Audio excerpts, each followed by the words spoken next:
Olá, bom dia. Vamos aguardar aqui a entrada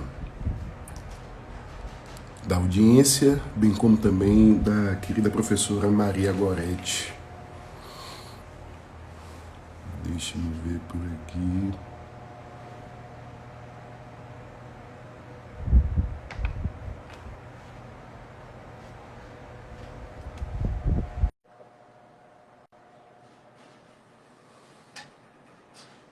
Olá, mais uma vez, bom dia. Estamos aguardando aqui a entrada da querida professora Maria Goretti. Vamos discutir hoje sobre o livro A Verdade Jurídica nos Processos de Tráfico de Drogas, da editora De Plástico, essa obra aqui magnífica, que é uma pesquisa empírica da professora Maria Goretti, ela que é socióloga. Vamos aguardar aqui então mais um pouco, para que a gente possa aí dar início a esse debate que eu tenho certeza que será muito profícuo. Olá, Luísa. Olá, Eduardo. Bem-vinda, professora Goretti. Olá. A câmera está invertida. Pronto, Esse é um problema do nosso Instagram. Professora, que bom revê-la, né? prazer. Esse é o nosso reencontro, né? A gente já esteve junto em outra oportunidade, gravando um podcast. Infelizmente, hoje, a professora Fernanda Moraes, querida amiga, que é defensora aqui da Bahia, não vai poder participar. É a ela que eu devo a alegria de conhecer o seu trabalho e, posteriormente, a senhora, embora Fernanda e você nunca estiveram juntas, né? Ao vivo. Sim, Mas eu já disse a ela que vou promover esse encontro. Tá? Ela está muito triste, muito sentida com isso. Tá? Mas acontece, faz parte da vida. Não é o caso dela, mas no meu eu peguei Covid depois de 3 anos. Né? Agora já estou recuperado, mas ainda em resguardo para evitar a transmissão do vírus. Então essas coisas acontecem. Como vai? sim. Aqui também a gente teve uma série de resfriados e tal. Acho que a mudança do tempo, tudo isso acaba afetando, né? Vai dificultando. Mas esses desencontros acontecem para que novos encontros sejam possíveis também no futuro. O tema de hoje, para quem aqui nos acompanha e para quem vai assistir depois no YouTube do IDI Instituto, é da maior relevância. Né? De acordo com os dados do Infopen de 2019, mais de 20,28% da população carcerária está presa em razão do tráfico de drogas. Se a gente fizer um recorte aí de gênero, quase 51%, 50,94% das mulheres presas estão presas por conta de delitos relacionados à lei de droga. O núcleo de estudos da violência da Universidade Urbana, o núcleo de estudos da violência da Universidade da USP, que a professora participa, fez um levantamento interessantíssimo, né, que mais de 70% das prisões em flagrantes por tráfico de drogas tem apenas um tipo de testemunha, os policiais que participam da prisão. Em outra pesquisa do querido professor Saulo Matos, também sobre tráfico de drogas, também uma pesquisa empírica, ele levanta, professor, um dado daqui da Bahia. Ele analisou mais de 440 manifestações do Ministério Público sobre inquéritos policiais relativos ao tráfico de drogas, e ele chegou a um número de que 80,41% das manifestações do Ministério Público ao receber esses inquéritos são denúncias. Tá? O que demonstra uma orientação do sistema para a prevalência do oferecimento da denúncia nesses casos, sobretudo porque o artigo 16 impõe ao Ministério Público que ele só poderá requerer a devolução para diligências à autoridade policial nos casos em que for imprescindíveis para o oferecimento da denúncia. Há um claro aí direcionamento do Ministério Público para o oferecimento da ação penal, embora nem sempre se tenham ali todos os elementos que dê tranquilidade ao promotor, que essa é a medida mais correta, a medida mais adequada, a medida que tem a possibilidade, inclusive jurídica, de prevalecer. Então, fica ali de mãos atadas, tá? Uma orientação no sentido de que, tendo os elementos mínimos ali a configurar a justa causa, o caminho necessário é o oferecimento da denúncia, vetando ali o promotor de justiça requerer novas diligências, melhorar aquela investigação, os elementos de prova. Então, tudo isso revela, assim, professor, a importância desse seu trabalho, porque o que faltava era justamente assim compreender e analisar qual é o papel da palavra do policial, ou como essa verdade é construída nos processos judiciais relativos a tráfico de drogas. E essa sua pesquisa supre essa demanda. Tá? E por isso eu reputo ela tão importante. Mas antes de me passar a palavra, tá? É tradição aqui na casa, a gente fazer uma breve leitura do currículo, né?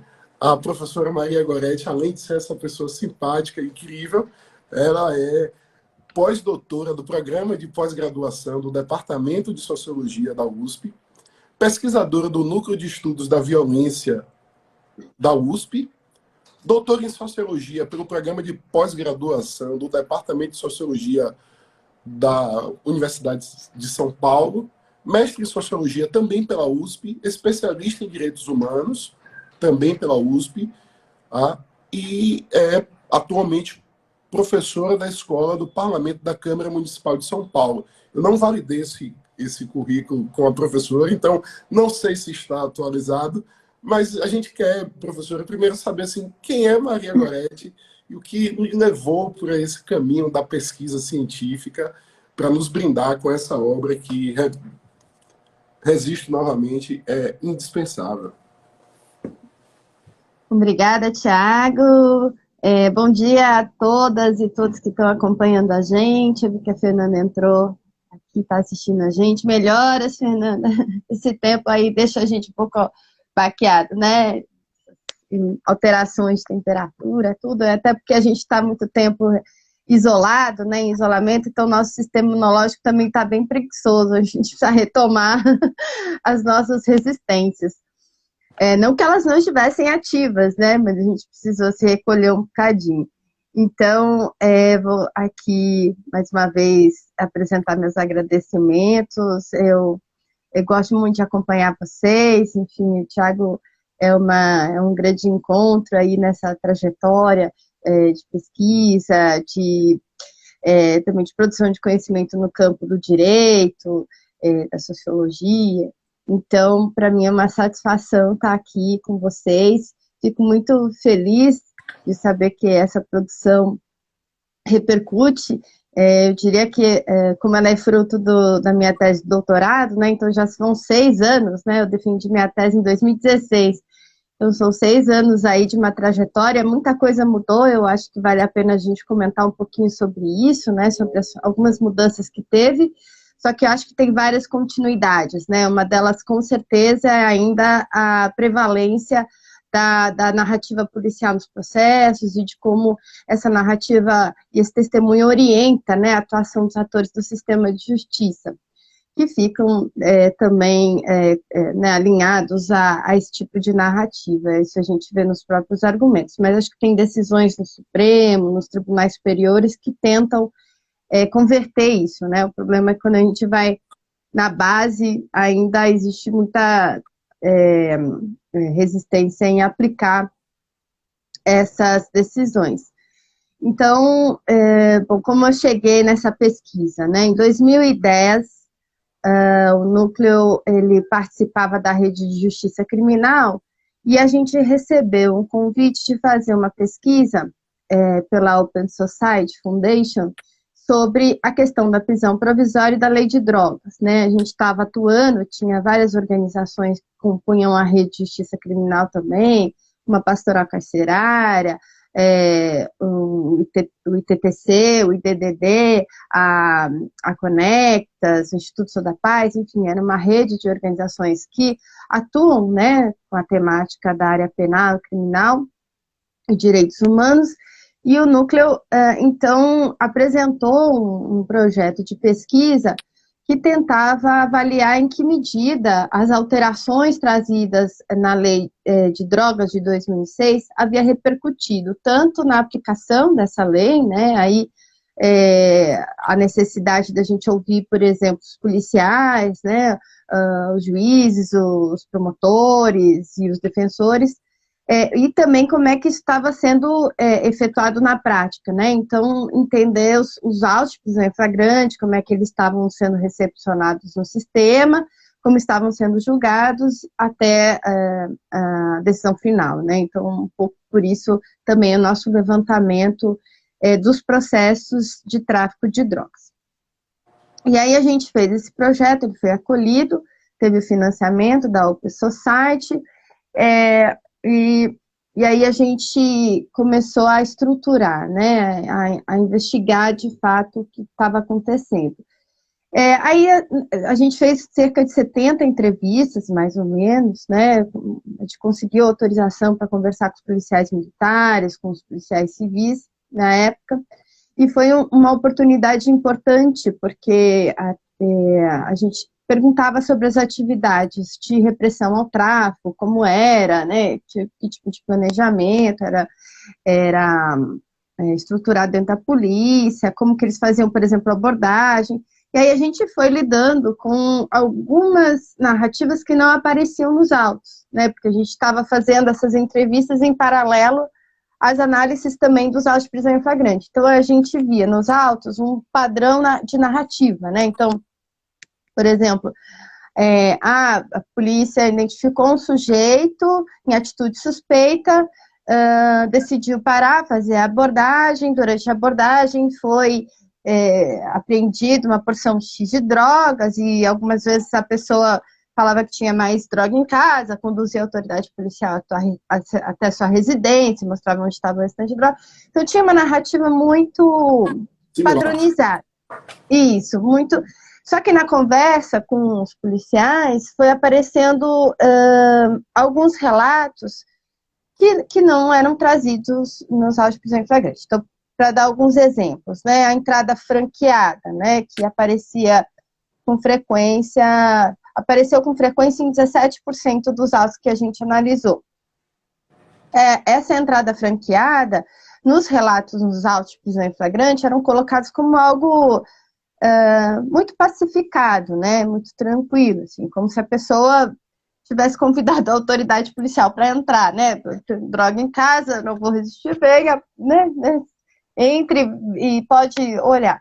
Quando a gente conversava com os policiais, eles diziam que às vezes eles tinham, né, muita resistência, ou algumas situações em que eles sabiam que a pessoa tinha droga dentro de casa. E aí a gente perguntava, mas como é que você sabe que a pessoa tem droga dentro de casa, né? Porque o policial militar deveria, nesse caso, para ter esse tipo de informação, ele teria que ter, né, algum tipo de investigação prévia, né? O que é prerrogativa da Polícia Civil, não deveria ser algo que a Polícia Militar tem competência para fazer. No entanto, eles diziam, bom, às vezes a gente sabe porque a gente fica de tocaia, né, tem um nome também que eles usam, fica de observando, né, fazendo observação do local, e aí a gente vê né, o ambiente está estranho e tal, então a gente acaba fazendo a incursão, entra na casa da pessoa tal, e identificando que tem drogas. Ou então, muitas vezes o P2, né, que é o grupo da polícia militar, uma polícia velada, né, que não anda uniformizada, ela é uma parte da polícia que faz um papel, digamos, de inteligência, né, que faz a apuração de alguns casos, como se fosse investigativa, só que eles não identificam assim, porque senão há uma colisão com a atividade da polícia civil, né, então o P2 muitas vezes fazia algum tipo de investigação e aí passava a informação para a polícia que fazia o flagrante, né? Então, existia também outros fatores, e isso não aparecia nos autos, né? A gente não sabia, por exemplo, nos casos de denúncia anônima, como essa denúncia anônima chegou, porque você não tem registro disso nos autos. O fato de dizer que foi denúncia anônima já legitimava o fato do policial entrar na casa da pessoa e tudo mais, né? Então, a gente foi se deparando com esses relatos que não apareciam aí nos processos.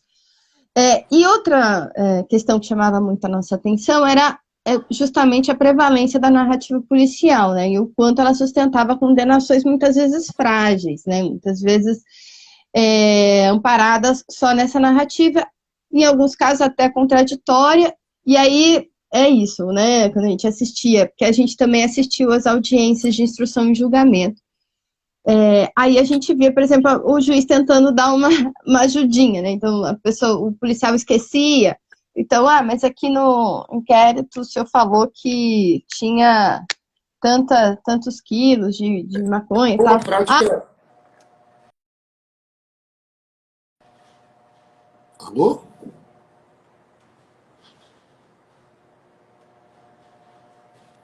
Estamos aqui ainda ao vivo. Parece que tivemos aqui algum problema de conexão. Professora, me escuta? Pronto. Oscilando, desculpa. Pode falar. Oscilado aqui. E é frequente essa situação de até se ler o boletim de ocorrência para os policiais antes da audiência. É algo que se observa que os colegas, e por isso que a ausência aqui da defensora pública Fernanda é tão sentida, né? Porque a grande maioria desses casos é defendido pela Defensoria Pública e eu tenho certeza que a contribuição aqui da professora Fernanda fará muita falta. Mas essa realidade ela é constante, né? Dessa leitura inicial. Mas prossiga, professora. E justamente, tendo contato com isso, a gente começou a perguntar para os juízes, né, que a gente entrevistou por quê, que muitas vezes na audiência isso acontecia. E aí a justificativa que eles apresentaram foi que, como o policial ele faz prisão muito semelhante uma atrás da outra, né, então que ele, de fato, podia esquecer, né, de alguma situação, e aí era tentavam fazer uma leitura compreensiva da posição do policial, né? Então, ou então situações como às vezes parecia que o policial assumia um papel de perito ali na audiência, né? Então, o juiz perguntava, mas como é que ocorreu o flagrante, né, como se deu a abordagem, e aí o policial falava assim, olha, aquele território é uma região de tráfico, de constante comércio, a gente faz várias prisões ali, então é local conhecido como ponto de drogas, porque a gente sabe identificar o tipo, né, embalamento, então esse conhecimento, né, tanto que na tese eu tentei trabalhar um pouquinho melhor com isso, né, esse saber policial, ele é muito mobilizado, né, pelos operadores do direito, pelos atores do sistema, para sustentar os argumentos, né, então é o policial que está lá na ponta, é ele que sabe quem é o traficante, né, então eu tenho que confiar nesse saber policial, porque é um saber prático, e que baseia, né, em que é possível sustentar aí a decisão judicial. Então, existe uma valorização desse, digamos, saber policial, né, desse saber que o juiz não teria, né, que, portanto, precisa recorrer a esse saber policial. Então, a partir desses elementos, eu pensei em elaborar, então, né, o meu projeto de doutorado, focando mais em aprofundar sobre essa questão da presumida veracidade, né, do policial, de como essa narrativa se mantinha, apesar, às vezes, das contradições e tudo mais. E um outro cenário importante, né, que aconteceu aí foi a audiência de custódia, né, então, com a audiência de custódia, isso permitiu, né, então, antes o que acontecia, né, o juiz recebia os autos, né, ele lia as peças, na maioria das vezes ali não consta nenhuma declaração da pessoa presa, porque ou ela não teve oportunidade de falar, ou ela não quis falar de fato, quer dizer, isso é algo que a gente não sabe como acontece na delegacia, né? Mas não consta, então é difícil a gente saber o ponto de vista de quem sofreu a prisão, né? A gente tem o ponto de vista de quem fez a prisão, de quem realizou e efetuou o flagrante. Então, com a audiência de custódia, isso nos permitiu ouvir a versão de quem é preso, né? Então, para a tese, eu consegui ter esse acesso, né? Com a implementação das audiências de custódia aqui em São Paulo, eu conseguia acessar essa narrativa que não estava presente antes nos autos de prisão em flagrante. E aí começou a aparecer. Exato. E quais foram, professores, assim, porque muito me interessa também a questão metodológica da pesquisa empírica, que é algo que ainda é muito carente, tá, no ramo do direito, tá, sobretudo aí nas ciências criminais, essas pesquisas empíricas, porque elas dão um ferramental muito importante para quem está atuando. Então, eu queria que a professora falasse um pouquinho sobre a metodologia da pesquisa e nos brindasse aí com os achados dela. Eu usei o material, né, que a gente coletou na pesquisa do NEV, então, além das 70 entrevistas, 900 autos de prisão em flagrante, 600 decisões, né, judiciais, a gente fez uma análise de fluxo do sistema de justiça, né, que é tentar acompanhar o percurso do processo ao longo do sistema, né, então ver aqueles que foram arquivados, qual a motivação do arquivamento, aqueles que foram denunciados, qual o argumento, né, para denúncia, qual foi a alegação da defesa, qual foi a alegação da acusação, e qual foi a decisão do juiz, enfim, como é que se deu a audiência. Então, a gente teve o que a gente poderia dizer de uma análise documental, né, então essa baseada na tramitação do processo. A gente teve a pesquisa de campo, né, que foi assistir a audiências, então na pesquisa do NEV, a gente assistia às audiências de instrução e julgamento, como ainda não tinha audiência de custódia, né, esse estudo acabou se baseando mais nessas audiências.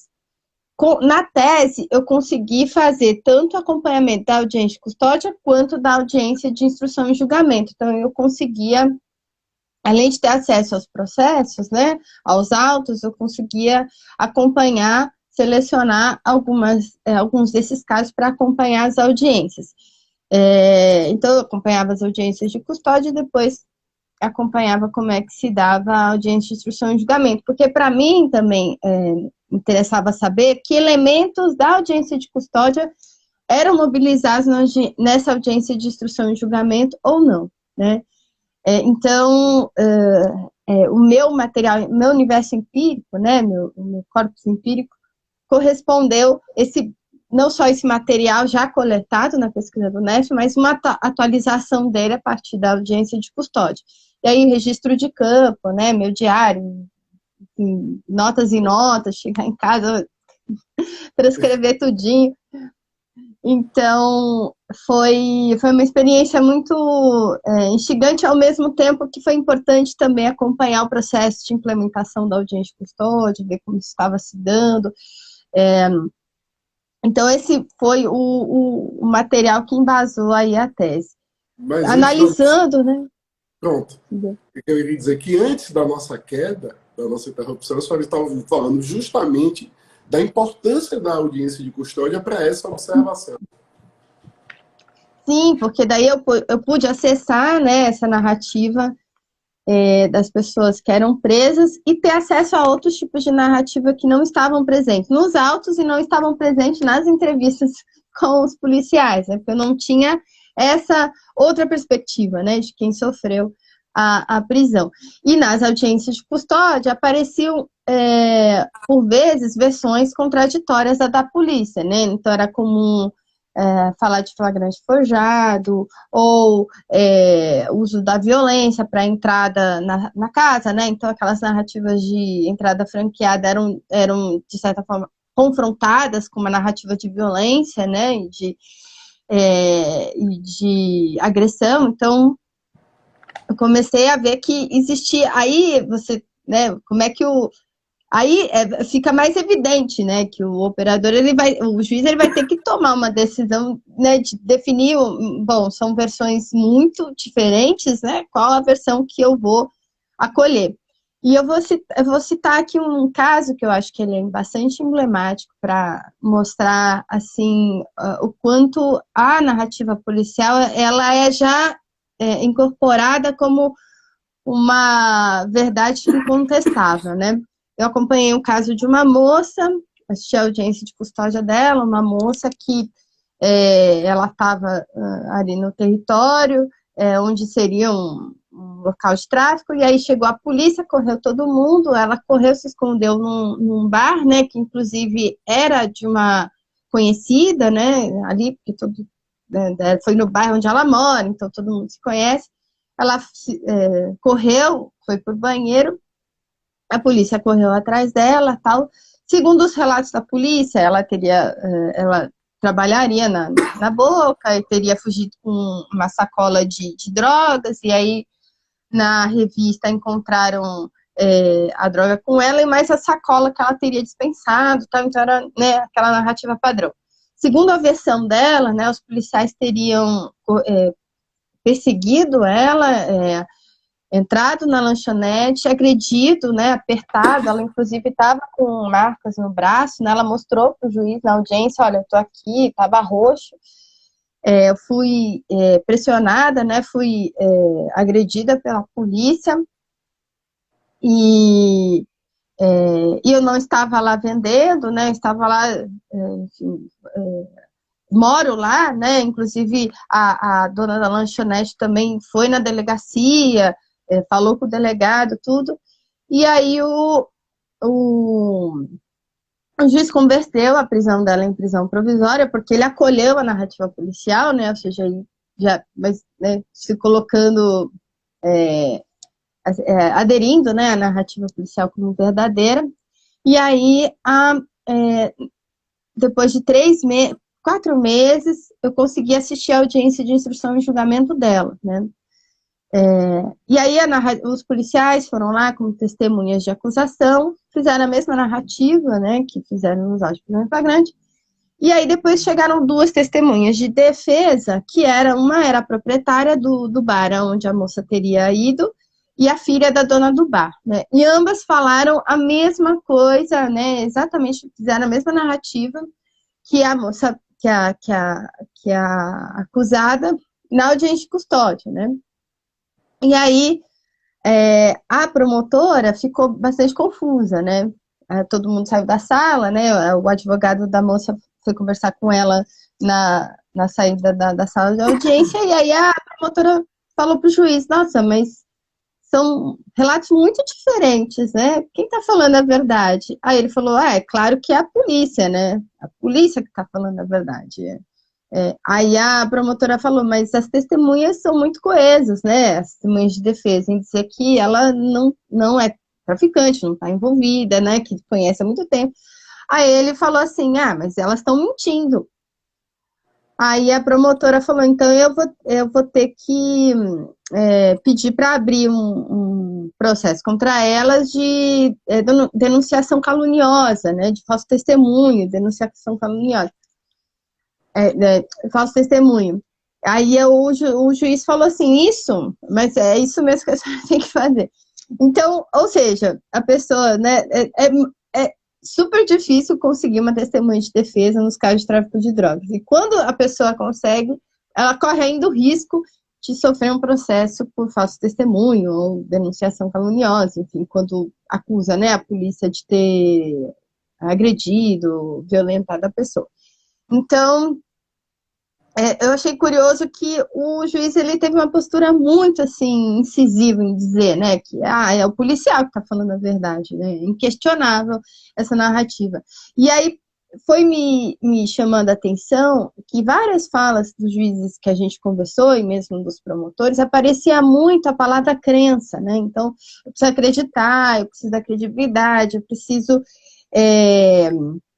essa narrativa é importante, porque sem ela eu também não consigo fazer, né, condenar ninguém, enfim. Então, como era importante e fundamental para os atores do sistema de justiça essa narrativa, né? E aí, por isso que uma das perspectivas que eu acabei desenvolvendo para fazer análise dos dados foi o aspecto da crença, né? Porque a crença é algo que você, por mais que você tenha evidências empíricas mostrando, né, que essa narrativa pode ser montada, né, pode não ser verdadeira, pode não condizer com a realidade, a crença, ela impossibilita, né, ela é um interdito cognitivo, né, ela não nos permite pensar ou refletir que aquela realidade colocada pode não ser verdade, né, pode não ser real. E aí eu comecei a trabalhar um pouco com essa ideia de crença. Eu até usei uma classificação aqui, que até mencionar para vocês. Enquanto a professora pesquisa aí, mais uma vez, a gente está falando desse livro aqui, né, que é A Verdade Jurídica nos Processos de Tráfico de Drogas, da editora De Plástico. Eu ainda não tenho a habilidade que o colega aqui do IBI, querido amigo Vlad, tem, de mostrar o livro sem inverter a capa, mas é dessa obra aqui que estamos tratando. Sim, professora, a senhora ia falando sobre a construção dessa crença, né, dessa narrativa, que é praticamente um ato de fé na palavra do policial, né?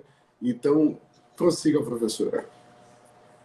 Eu vou citar aqui, né, um conceito que acaba orientando o que eu chamei de repertório de crenças, né?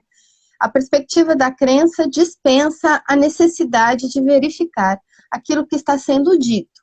Basta simplesmente acreditar. Não é preciso, portanto, atestar a veracidade ou não dos fatos narrados. Acredita-se naquilo que é reportado e escrito sem a necessidade de provas palpáveis. Então, esse conceito me ajudava a entender o porquê, né, que os juízes acolhiam sem grandes conflitos, né, sem grandes questionamentos, a narrativa policial. E aí, analisando os argumentos mobilizados pelos atores do sistema de justiça, eu acabei tentando explicar, né, esse repertório de crenças, né?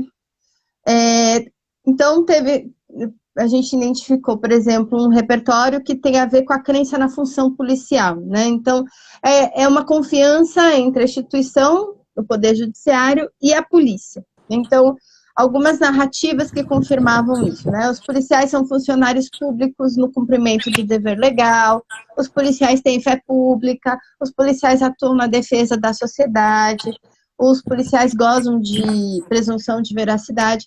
Então, isso, né, esse tipo de vocabulário mobilizado pelos atores do sistema para fundamentar suas decisões, evidenciavam essa crença na função policial, né, de que o policial vai estar agindo de forma correta, porque isso é esperado dele, né, e é assim que ele vai atuar, uma crença na instituição, né.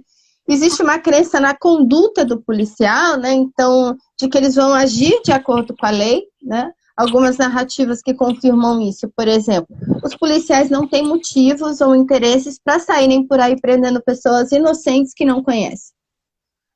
Porque, sem qualquer motivação, os policiais imputariam às pessoas que não conhecem um crime como este?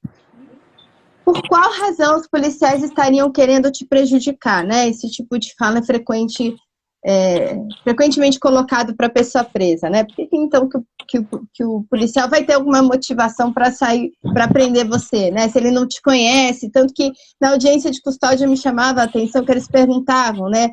Quando alguém relatava uma situação de violência, mas você conhecia esse policial, né? A pessoa dizia não conhecia. E aí o juiz dizia, mas então por que ele ia te agredir, né? Por que ele ia querer te prender assim do nada, né? Então, uma outra crença, né, que é essa que eu já mencionei, que é a crença no saber policial, né, de que o juiz, ele depende desse olhar policial, né, que esse olhar é determinante para a definição do crime como crime de tráfico, né, e isso é curioso também, da particularidade da questão das drogas, né? Para que essa política funcione, né, o policial é um ator fundamental, né? Porque é ele que vai fazer, é ele que vai efetivamente atuar para a repressão, né, desse tipo de, digamos, desse tipo de delito, né? E quem vai classificar na ponta, né? Então, depois eu vou retomar um pouco, que é uma discussão importante, porque a gente está lidando com uma economia criminal que envolve vários sujeitos, né? Não é o cara que está ali na ponta sendo preso, que é o varejista, muitas vezes, que é, digamos, dessa cadeia econômica, né? O que está mais vulnerável e exposto à atuação repressiva da polícia. Mas você tem outros atores, né? Você tem pessoas de várias classes sociais, né? Inclusive pessoas que fazem parte do próprio setor do Estado, né? Então, como essas pessoas são intocáveis por essa repressão a drogas, né? Então, como essa política ela é em si seletiva, né? Ela já é por si própria seletiva, né? É próprio dessa política ser seletiva, porque uma vez eu estava fazendo a exposição da pesquisa num curso, e aí eu não sabia que um dos alunos era policial, né? E aí ele me questionou, mas quando a senhora fala que a polícia é seletiva, e que ele vai como se o tráfico existisse só em alguns territórios e não em outros territórios, acho que isso está equivocado e tal. Aí eu perguntei para ele, né, vamos lá, era em Brasília, né? Aí eu perguntei, qual que é o bairro mais nobre aqui da cidade? Aí ele falou o nome do bairro nobre. Eu falei, você acha que lá não tem drogas, não tem consumo de drogas, não tem venda de drogas? Isso não acontece. Ele falou, não, acontece. E você faz a entrada franqueada lá? Não, mas lá é diferente. Lá, né, de um mandato. Lá eu preciso. Isso não é seletivo? Porque se o mesmo crime que acontece em certos territórios acontece em territórios de classe nobre, digamos assim, né, em bairros nobres, por que você entra nesses territórios né, sem mandato, sem nada, em alguns você precisa apresentar? Isso não é, né, isso não faz parte de uma política seletiva. E aí depois, no final, ele veio conversar comigo, disse que queria até sair da polícia, que estava fazendo direito, que enfim. Mas para a gente ver, né, assim, como que o naturaliza, normaliza esse tipo de política na cabeça deles, porque para eles, aqueles territórios que eles ostensivamente atuam, que são geralmente os territórios mais precários, né, socialmente mais precários, é o que ele atua, e eles imaginam que é lá que está o tráfico, quando na verdade você tem uma cadeia econômica que envolve uma série de sujeitos para acontecer, né? Porque como é que você traz drogas, como é que você mobiliza, né, uma mercadoria dessa se você não tem muito dinheiro para investir, né? Você precisa ter um grande capital para fazer investimento disso, né? Então, como essa política ela é em si seletiva. E esse saber policial, né, que se baseia muitas vezes a decisão do juiz, ele é nesse saber prático, né? Então, justamente esse saber prático do policial que está, né, direcionando, né, essa atuação na política de drogas. Mas é isso, né? Essa política ela já é seletiva e voltada a certos grupos sociais, a certos segmentos, né, mais vulneráveis à atuação ostensiva. Então, para exemplificar, né, como que esses argumentos da crença do saber policial aparecem. Então, alguns dos argumentos que aparecem nas decisões. Os policiais sabem quem é traficante, os policiais têm as suas técnicas para realizarem os flagrantes, os policiais têm mecanismos para conseguir a confissão, né, os policiais sabem onde tem a biqueira, então, quando ele diz que prendeu o sujeito nesse local, é difícil acreditar que o cara não está envolvido no tráfico, né? Uma outra crença que acaba corroborando, né, e intensificando, né, tem esse quadrinho, exemplifica, que tem os relatos, né? Porque eu trabalhei com o conceito do Wright Mills, um sociólogo Wright Mills, que é vocabulário de motivos, né? É aquilo que é apresentado no argumento como válido, né? Então, aquilo que se apresenta e justifica a ação dos sujeitos.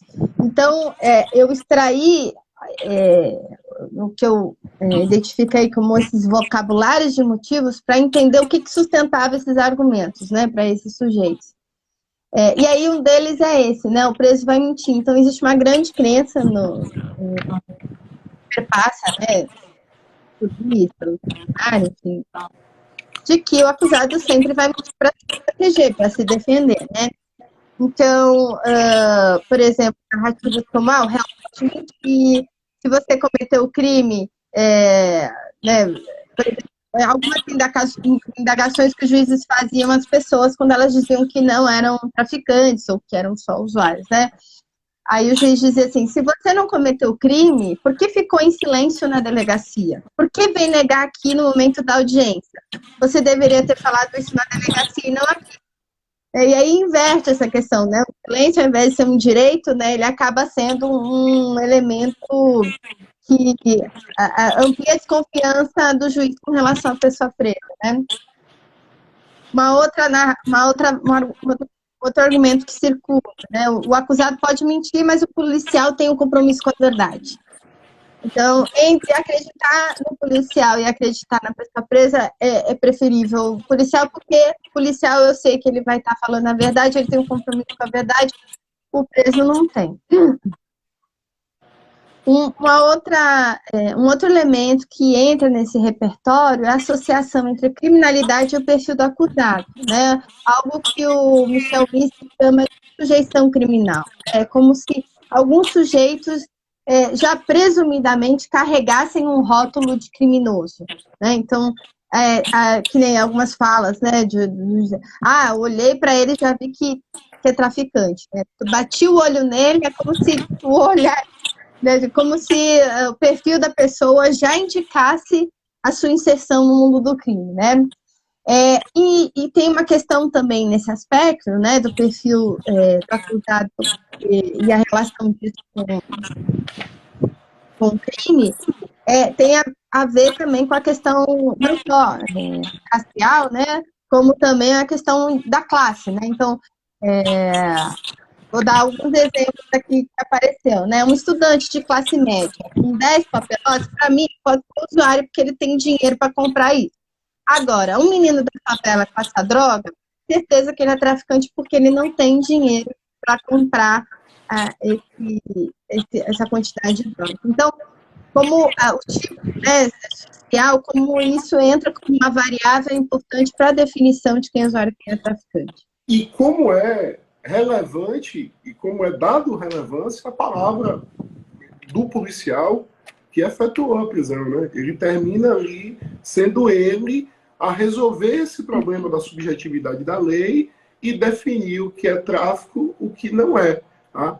E a tendência, pelo que mostram os dados, é que essa escolha feita lá na ponta se confirma, ela é validada na condenação, embora muitas vezes seja utilizada única e exclusivamente esses testemunhos de ponta a ponta, né? Lá desde a prisão em flagrante até a sentença criminal condenatória.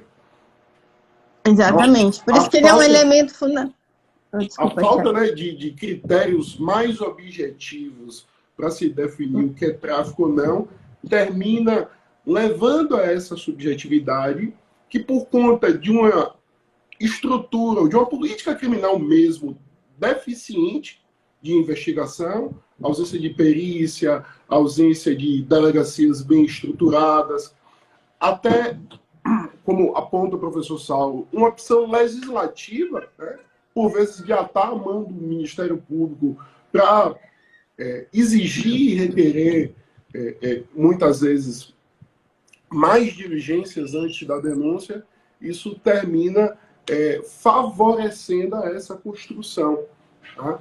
Mas, professor, pode concluir a questão desses achados mas também estou aqui um pouco ansioso para saber se as novidades que temos na evolução dessa pesquisa, desde a data que foi publicada até hoje. E ainda tem aqui a pergunta da querida professora Fernanda, que eu estou guardando para o final.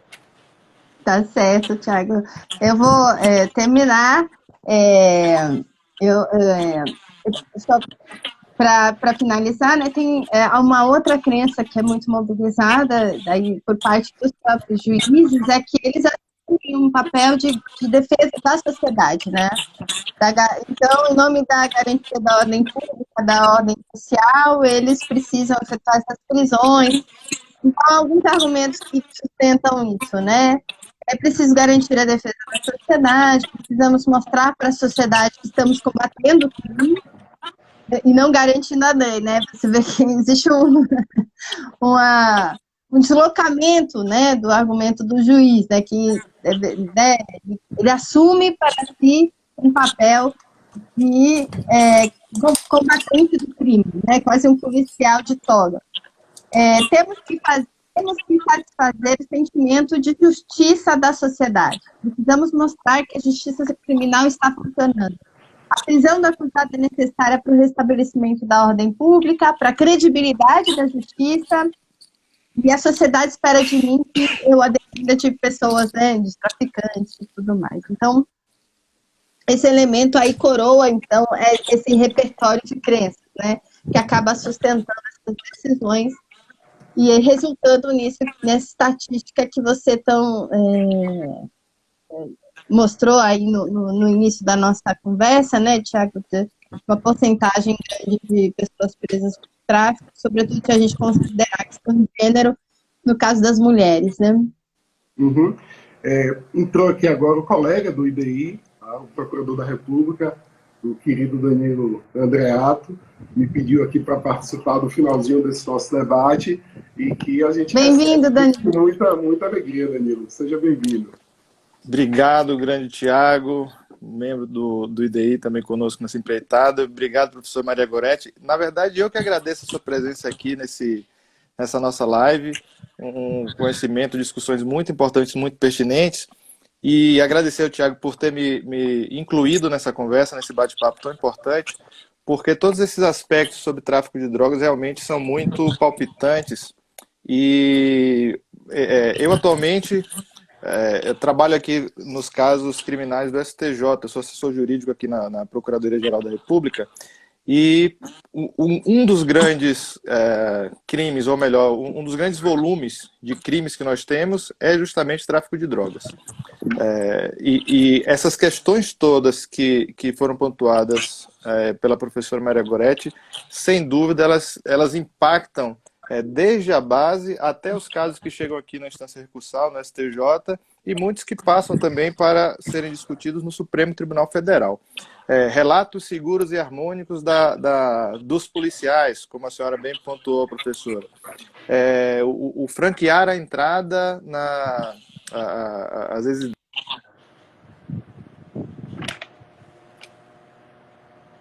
a droga... Conexão? Pela... Oi? A conexão deu uma falhada aqui, pelo menos para mim. Falhou? Me ouvem bem? Agora sim. Agora sim. Ah, perfeito. Quando não, a entrada na casa é autorizada pela genitora da pessoa que está ali sendo presa ou suspeita de certos atos. Atitude suspeita, esse conceito indeterminado, quase que uma cláusula geral que existe em certos depoimentos. Isso nos dificulta muito o trabalho. E eu queria saber da senhora, se for possível, e o Thiago me permitir, como é que a senhora tem visto, já falando dessas novidades, esse movimento dos últimos tempos, com relação ao posicionamento do STJ frente a essas questões? O STJ mudou o seu entendimento, capitaneado ali pela sexta turma. O ministro Rogério Schietti tem sido muito, muito crítico e intensificado bastante essa compreensão de que é preciso que os atores do sistema de justiça desempenhem suas funções da maneira mais equilibrada possível, porque ali nós não estamos lidando apenas com número de processos, com volumes de casos, mas sim com vidas de pessoas, né? E são pessoas queridas de alguém, sobretudo. Então é preciso que a gente pense que há um caso sério, importante, cuja vida de alguém está para ser decidida a partir de como esses atores jurídicos se comportam no processo. Então eu gostaria de saber da senhora como a senhora vê esse movimento que o STJ tem feito, especialmente, sobretudo, a partir dessas atuações do ministro Rogério Schietti, mas que não é um movimento isolado por parte dele, mas que é uma voz muito eloquente que nós temos nesse nosso sistema de justiça. Sem dúvida, essas decisões são importantes porque elas criam, né, esses, digamos assim, acaba trazendo uma questão para os juízes de que eles precisam se atentar à legalidade e que é importante garantir essa legalidade, né? Então, a ação policial em combate, né, supostamente a um crime, ele não está acima do policial agir de forma correta, né? Então, entrar na casa de uma pessoa exige uma série de regramentos, né? Porque existe um artigo na Constituição que diz que a casa, né, a residência da pessoa é um asilo inviolável, né? Então, a gente tem instrumentos legais que viabilizam um processamento, né, dentro das normas que o policial poderia agir para, assim, não macular a sua atuação, a sua abordagem, né? Então, por exemplo, o argumento de crime permanente como fundamento para entrada na casa das pessoas, né? Bom, esse é um crime permanente, né? Pede um mandado de prisão, né? Pede um mandado de busca e tenta fazer essa apuração, né? De uma forma legal, né? Então, por que esses procedimentos, né, esses ritos legais que garantem um processo de forma mais garantidora de direitos, né, não pode ser feito pela polícia, né? Por que a polícia pode agir de forma contrária, né, ao que seria esperado de uma atuação dentro das normas legais, para combater o crime, né? Então, vale tudo, né? Então, eu acho que é importante essas mensagens que as decisões dos tribunais superiores passam para os juízes, porque é justamente colocar o seu papel de garantidor, né? De quem tem que avaliar a atuação, não só a prisão, mas a atuação do policial que efetuou essa prisão, dentro da legalidade. Porque, de fato, enquanto os juízes continuam aderindo a uma atuação do policial que permite arbítrios, dificilmente esse policial vai mudar sua conduta, porque todo mundo já está acomodado nesse tipo de atividade, né? Ela foi normalizada, tanto que o próprio reconhecimento da violência por parte dos juízes é difícil, porque para eles, muitas vezes, o fato policial bater, agredir a pessoa, jogá-la no chão, fazer uma série de agressões é justificável porque o policial precisou usar de, entre aspas, violência moderada. Então, ele tolera esse tipo de violência contra a pessoa presa porque ele acha que existe um bem maior que está sendo protegido, né? Quando, na verdade, esse bem maior também é garantido o direito daquela pessoa de não sofrer agressão na abordagem policial. Então, acho que essas decisões, elas passam, né, essa mensagem importante para os juízes de qual é o papel deles, né, e da importância que tem deles não acolherem isso para que a polícia atue dentro da legalidade, né, e se atuarem com arbítrio, com violência, que respondam por isso, né, por isso a importância da audiência de custódia. E justamente, a lei, acho que o que teve de novidade, né, nesses 6 anos, além da audiência de custódia e das decisões dos tribunais superiores com relação à diligência dos juízes, a como a polícia atua na repressão ao crime, também aqui em São Paulo, não sei se em outros territórios, mas aqui em São Paulo os policiais eles estão usando câmera nos uniformes, né? Então é muito interessante porque esse traz um outro elemento, se a pessoa fala que apanhou e tal, isso pode estar registrado, né, nessas câmeras, né? E o uso dessas câmeras tem tido um impacto importante, inclusive na redução da letalidade policial. Então, uma outra novidade, aí não na esfera legal, mas uma esfera prática, né, na esfera do dia a dia, são essas câmeras corporais, né? Então, uma pesquisa a ser realizada é saber como que essas imagens têm sido mobilizadas pelos operadores do direito para confirmar, para averiguar situações de tortura, de violência, de agressão. E isso, de fato, tem sido mobilizado. É uma pesquisa que seria o mais interessante de fazer, além, claro, de o levantamento de como as varas, né, têm ou não têm mobilizado as decisões dos tribunais superiores, porque com certeza a defesa tem usado, mas como os juízes na ponta têm atuado, né? Nas entrevistas com os juízes, eles eram bastante críticos a essas decisões, né? Diziam, estão muito distantes, estão lá nos tribunais superiores, não sabem como é aqui a base, a gente tem que ficar mais perto. Desculpa, falar. Justamente sobre isso, que é a pergunta da professora Fernanda, né? Como essa narrativa dos policiais e essa crença tem impactado, por exemplo, na letalidade policial e na construção dos autos de resistência. Não é objeto desse livro específico, mas como a senhora enxerga o impacto dessa construção narrativa que perdurou por muitos anos sem nenhuma maior contestação dos tribunais superiores, que a gente tem visto agora como novidade, que Danilo trouxe aqui muito bem, que a senhora também reforçou. Mas qual é o impacto disso? Essa era a pergunta da professora Fernanda Moraes. Qual é o impacto dessa construção que a senhora acredita, e se há um impacto, e qual é ele na questão da letalidade policial? Eu acho que a questão da narrativa policial ainda continua muito preponderante, né?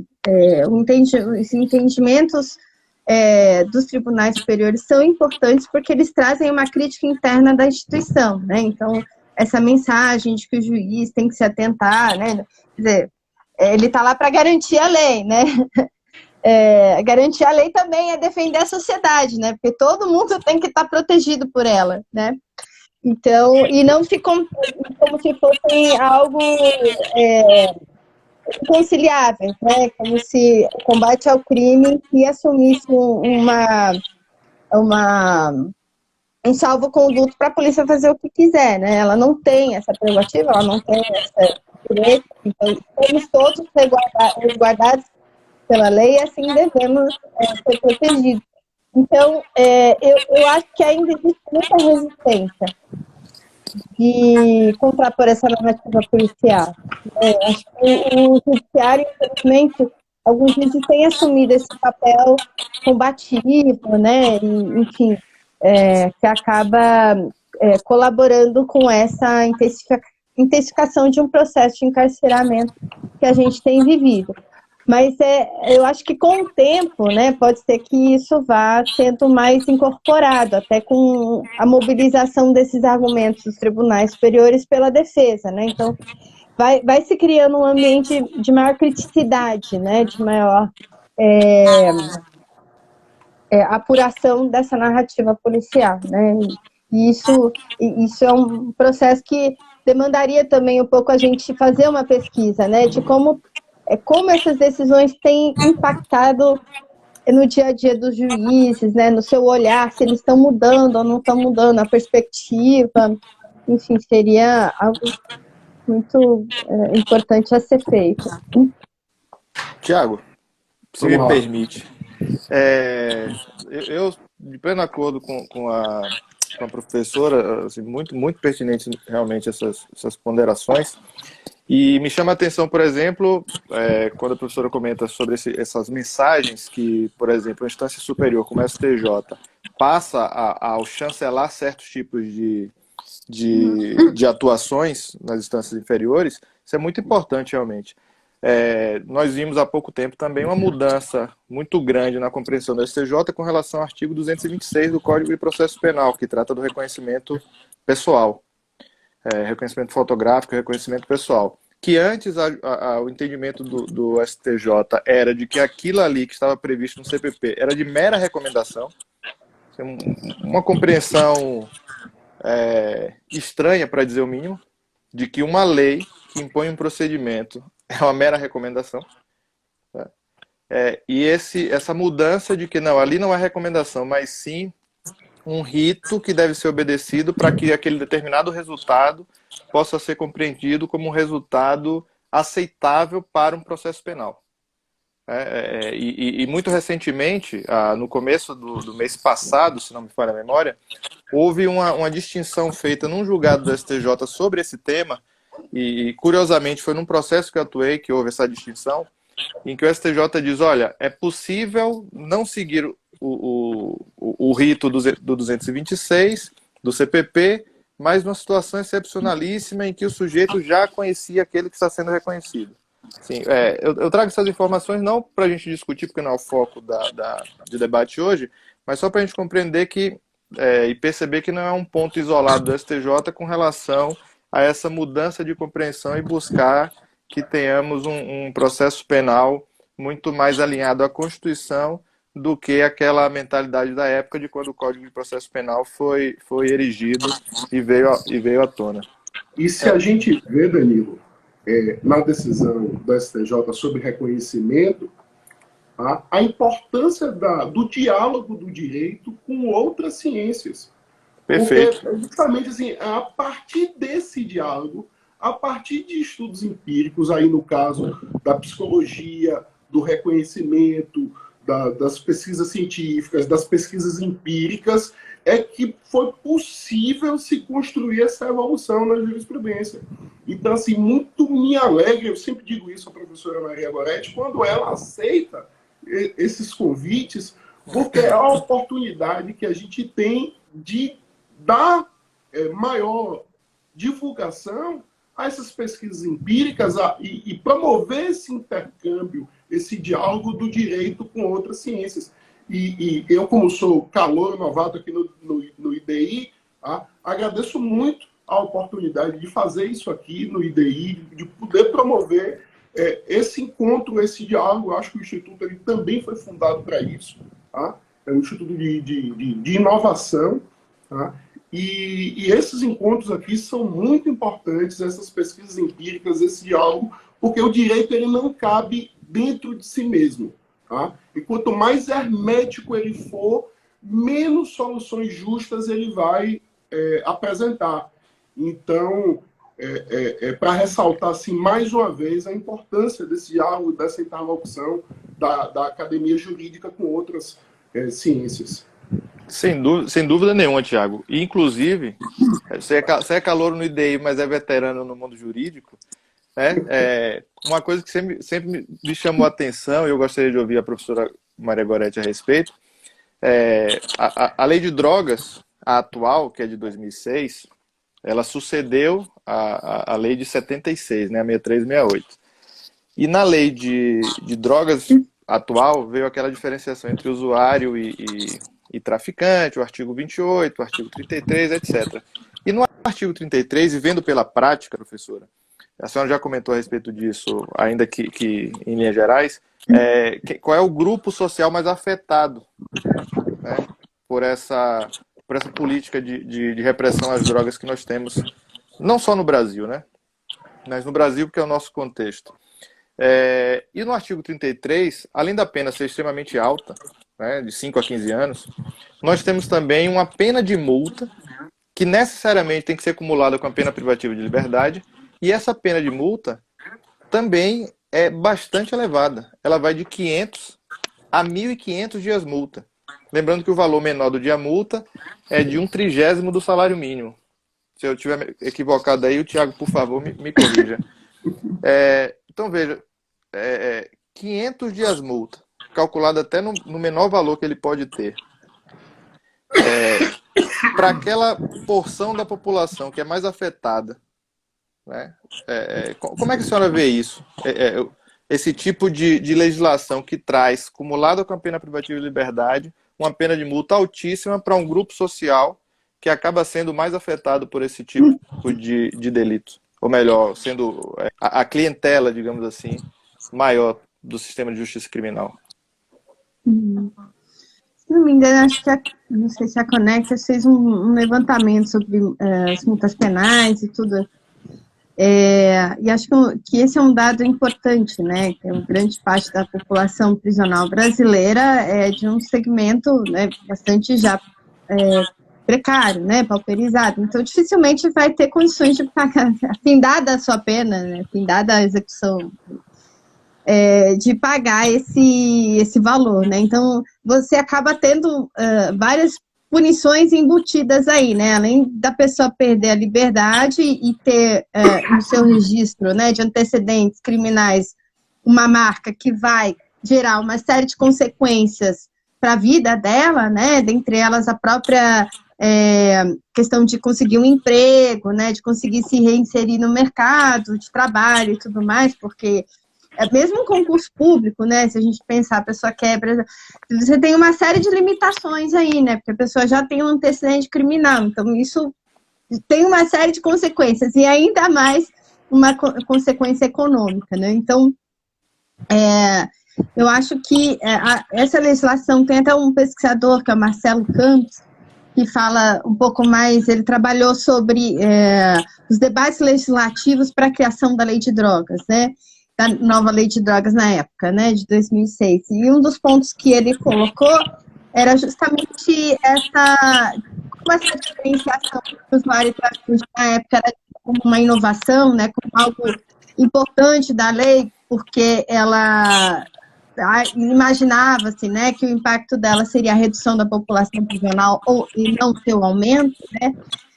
Ele vai mostrando como que esses discursos que acabaram diferenciando essa classificação entre usuário e traficante, ela foi permeada por vários discursos, né, por vários argumentos.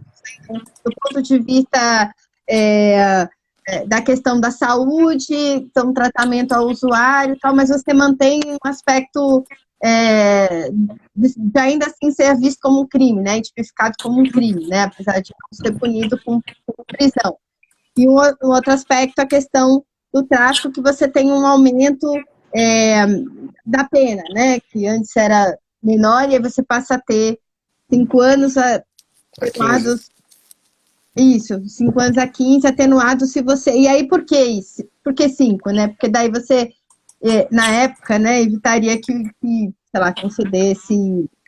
A substituição, a conversão em pena restritiva de direitos, né?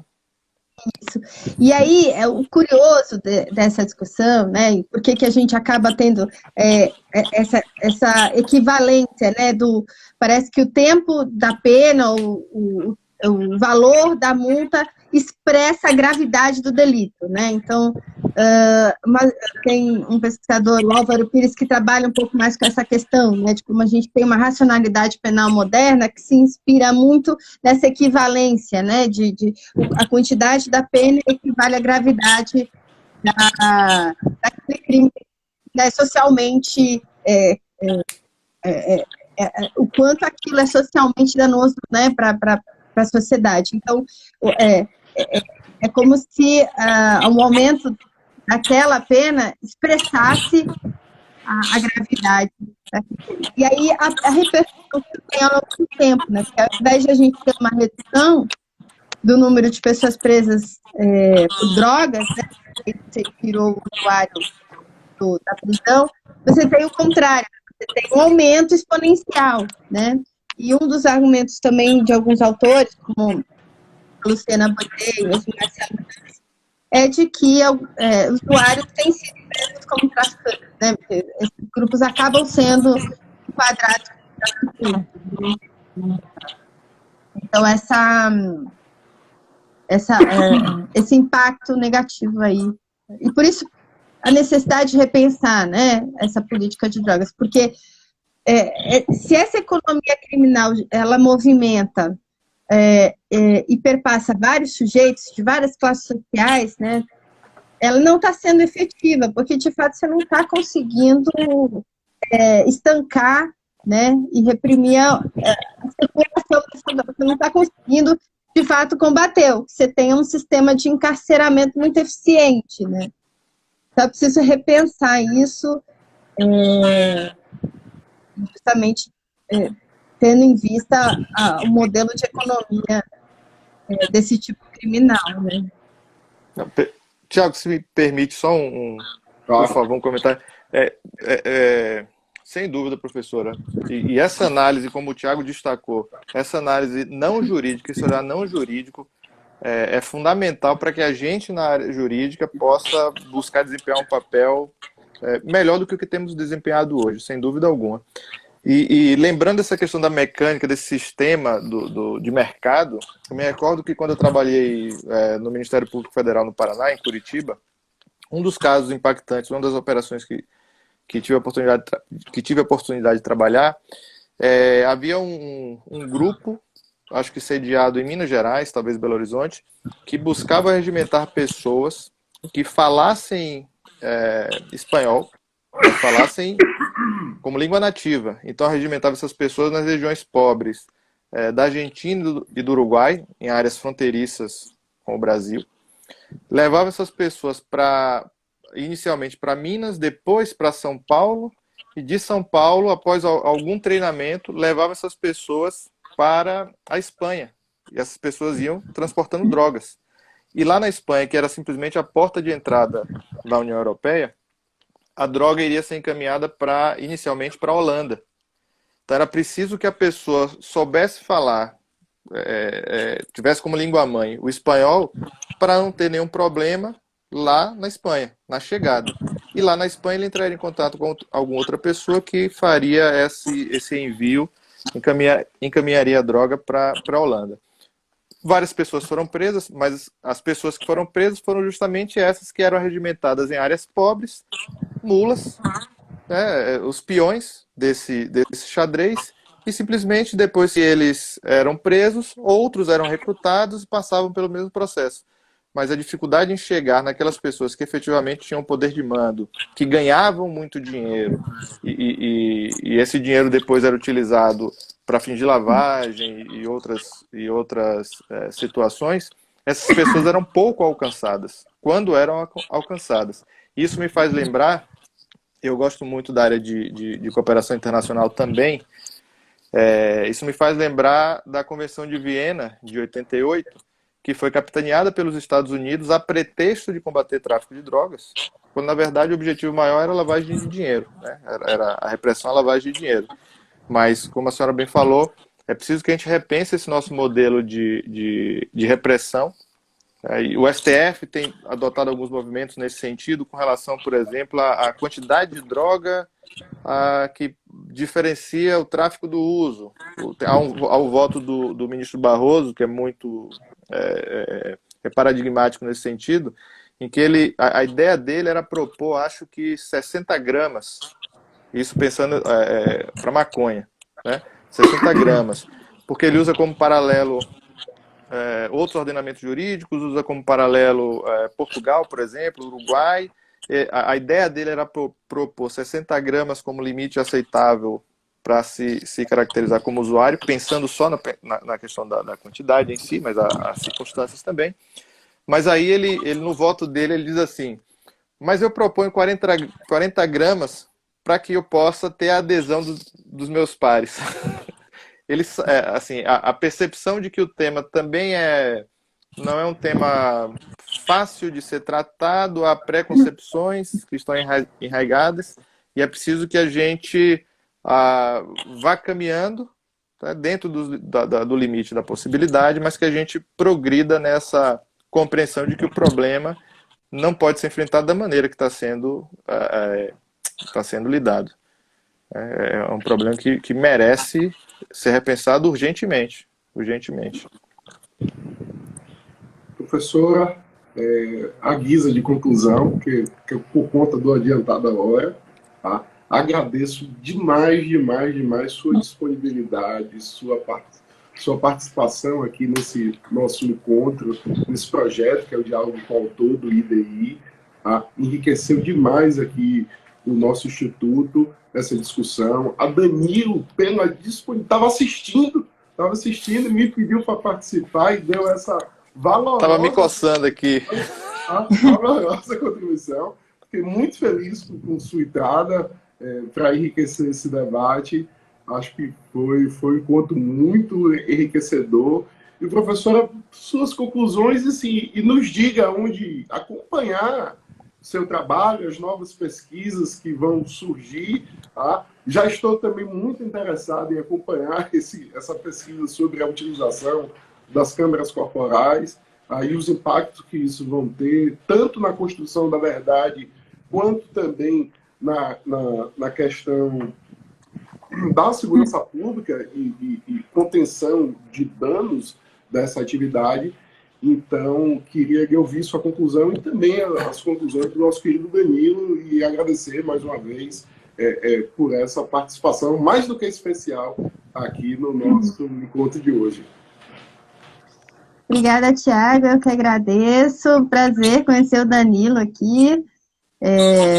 Muito bom você ter entrado, acho que deu bastante, gerou, né, aqui o nosso debate.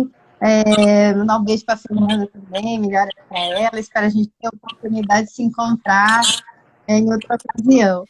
E dizer que a gente está um ano de...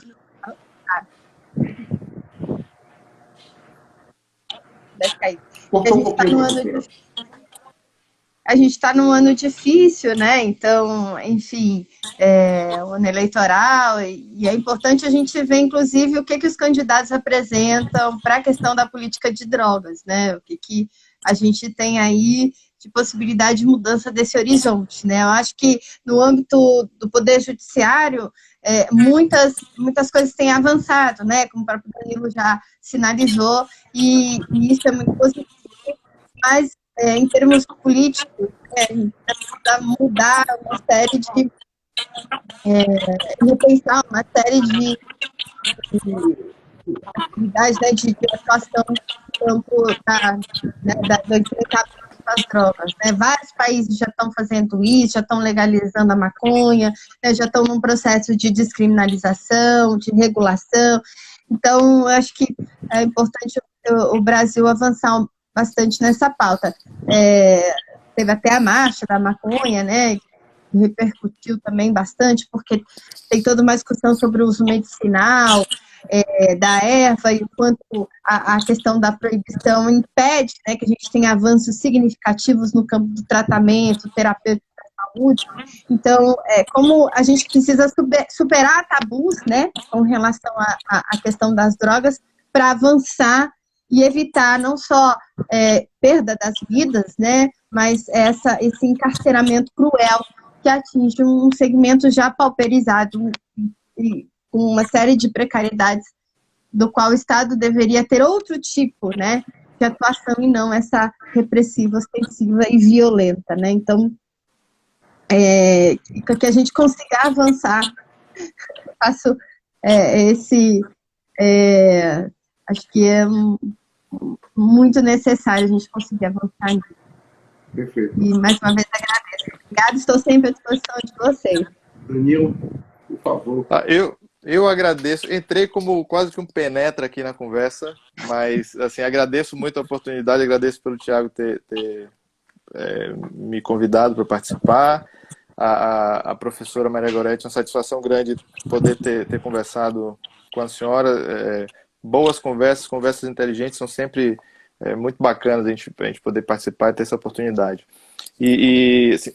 Sobre o tema, a questão da verdade, tem aquele livro que na verdade é uma coletânea de palestras, né, de conferências do Foucault, A Verdade e as Formas Jurídicas.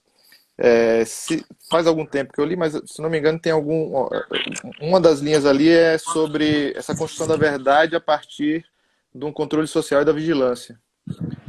Então é preciso que a gente tenha esse cuidado, sem dúvida alguma, fazendo esse caldo tudo que a senhora mencionou muito bem aqui para todos nós, de que por vezes o que fica provado não necessariamente é a verdade, né? A verdade pode não estar provada no processo, a verdade pode ter escapado do processo, e isso não é algo também raro de acontecer. Quem lida com o processo sabe disso, né? Enfim, agradeço mais uma vez, foi muito bacana. Foi minha estreia em live com o Thiago, inclusive, hein? Minha estreia e muito boa companhia. Muito bem acompanhado. Vão ter outras sem sombra de dúvida. Sim, vou passar a seguir a professora Maria Goretti aqui no Instagram assim que terminar a live. Já Ah, já que sigo bom. também. Vai ser Eu sigo de satisfação. volta. Tá joia, Então, ótimo. gente, muito obrigado a vocês. O IDI agradece de coração essa participação e essa live vai ficar disponível tanto aqui no nosso @IDI Instituto. Quem veio aí de outros perfis, está aqui agora, ou está vendo pelo YouTube, acesse o Instagram, busque por IDI Instituto e acompanhe aqui o nosso trabalho de divulgação de obras científicas e em breve também estaremos aí lançando cursos, então fiquem atentos aí, sigam o IDI, que já vai ter muita novidade boa, viu? Um forte abraço para vocês e muito obrigado mais uma vez. Tchau, tchau, gente. Tchau, tchau, um abraço.